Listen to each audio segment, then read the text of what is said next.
যে কি কারণে আসলে আমি অস্থির হয়ে যাচ্ছি। যেমন হচ্ছে সিচুয়েশনগুলা কি কারণে আমি ট্রিগার আউট হচ্ছি। এবং সেই সিচুয়েশনগুলো লিস্ট করার পর আমরা প্রত্যেকটা সিচুয়েশনে খেয়াল করব যে আমার অস্থিরতাটা বা আমার অন্য কোনো ইমোশন যদি এটার সাথে থাকে আমি সেটাও নোট করব এবং সেটা একটা পার্সেন্টেজ করব যে আমি কত পার্সেন্ট ফিল করছি। পার্সেন্টেজটা মূলত আমরা কিভাবে করব যে ১০০ মধ্যে আমি কত পার্সেন্ট ফিল করছি, যে 30% নাকি 90 বা 100%। তো এই পার্সেন্টেজটা মূলত আমার অস্থিরতার একটা সিভিয়ারিটিটাকে লেভেল করবে। হ্যাঁ, তো দেন আমরা পরের যেই কাজটা করব সেটা হচ্ছে এই অস্থিরতার প্রেক্ষিতে আমি আসলে কি চিন্তা করছি, কোন চিন্তাটাও আমাকে এই অস্থিরতার পেছনে ট্রিগার আউট করছে। তো সেই চিন্তাটা আমি লিখে ফেলবো এবং চিন্তাটা লিখে ফেলার পর বা চিন্তাটাকে আইডেন্টিফাই করার পর আমার কাজটা হবে যে চিন্তাটা কি লজিক নাকি ইলজিক্যাল।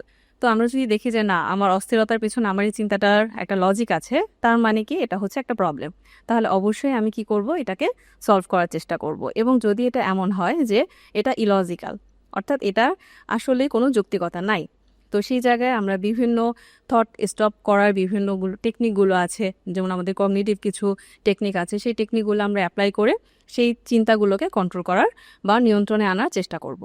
তৃতীয়ত, যখন আমরা খুব বেশি অস্থির হয়ে যাচ্ছি তখন আমরা কিছু সময় হেঁটে আসতে পারি। হেঁটে আসার ফলে যেটা হয়, আমাদের শরীরটা একটু শান্ত ফিল করে, কারণ গবেষণা অনুযায়ী যখন আমরা অস্থির থাকি তখন যদি আমরা হেঁটে আসি সেটা আমাদেরকে শান্ত অনুভব করায়।